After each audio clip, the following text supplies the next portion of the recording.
السلام علیکم ورحمت الله وبرکاته. زه یم ستاسو ورور عطا خاورین د خاورین وایس یوټیوب چینل سره تاسو په درنه خدمت کې حاضر یم.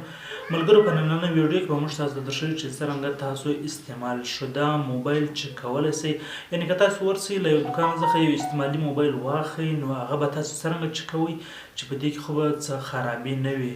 نو د دې ویډیو تر کتلو مخکې که چېرته تر اوسه پورې تاسو زموږ چینل خاورین وایس نه وي سبسکرایب کړی، نو مهرباني وکړئ زموږ چینل خاورین وایس سبسکرایب کړئ او د سبسکرایب له څنګه د غنټۍ نشان باندې هم کلیک وکړئ، پر آل باندې کلیک وکړئ، ځکه چې زموږ نورې هم ویډیو تر تاسو پورې زر تر زره رارسي. او که ویډیو خوښه شوله نو له ملګرو سره هم شیر کړئ. نو راځئ د ویډیو پر طرف چې ویې ګورو.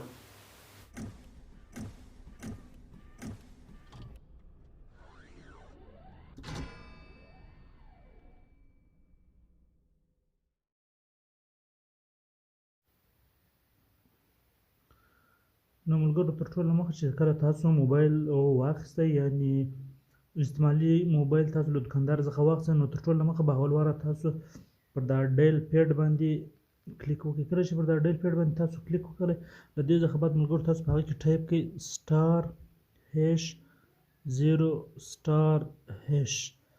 دا چې کله ملګرو تاسو په موبایل کې وولئ په ډایل پیډ کې، تاسو ته به دا انټرفیس راوړي.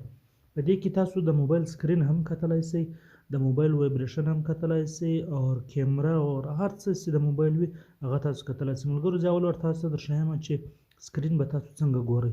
دا ګوره، دا ریډ ګرد موبایل دی، هغه ریډ شو، او له هغه څخه بعد بیا تاسو وګورئ ګرین، یعنې په سکرین کې خو څه داغ نشته بله نشته، دا سکرین برابر دی. اوس له دې څخه بعد بیا تاسو کتلی شئ وایبریشن کتلی شئ، او کیمره کتلی شئ، سینسر کتلی شئ، ټچ کتلی شئ. اوس زه د دې ټچ ګورم چې د دې ټچ برابر دی یا که په سکرین کې څه مسله شته. اوس زه ټچ ګورم، دا پر ټچ باندې کلیک وکړئ. کله چې پر ټچ باندې تاسو کلیک وکړئ، له هغه څخه بعد دا ګورئ ملګرو، دا ټول نشان تاسو درښیي.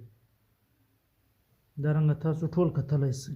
ګورئ پر کوم ځای چې تاسو وکتل چې مکمل شولی، نو دا سکرین خپله داسې برته به زړه انټرفیس ته راسي. ملګرو، له دې بعد سینسر موږ ګورو. سینسر چې کله برابر وي، بیا به د سکرین چې کوم دی هغه لایټ هم بدلوي او وایبریشن به هم وهي موبایل. نو اوس موږ سینسر ګورو، که چیرې برابر ولري خو هغه به لایټ هم بدل کړي او دغه به هم وکړي. که چیرې نه و برابر او بیا چې دی هغه هېڅ کار هم نه کوي. دا اوس سینسر ما پر وولی. دا ګوره ملګرو، دا د سینسر دی. اوس دلته د سینسر ته مازې لاس وروړه، ګور دا ملګرو دا سینسر شولی. د دې څخه بعد به تاسو ملګرو کتلی شئ، په دې کې زه بل اپشن در وښیم چې د دې کیمره تاسو څنګه کتلی شئ. د دې کیمره به ملګرو دا وګورئ، دا ګوره ملګرو، دا د دې کیمره تاسو کتلی شئ. نو دا رنګه ملګرو، دا موبایل چې کله تاسو اخلئ، نو باید چې دا رنګه تاسو دا موبایل چک کړئ هلته پر هغه ځای باندې، نو تاسو ته به هره خرابي چې کومه ده هغه به معلومه شي. نور ما ته راکړئ اجازت، ویډیو در سره لایک کړئ او له ملګرو سره شیر کړئ، چینل سبسکرایب کړئ. نور پر خدای سپارم. د الله په امان.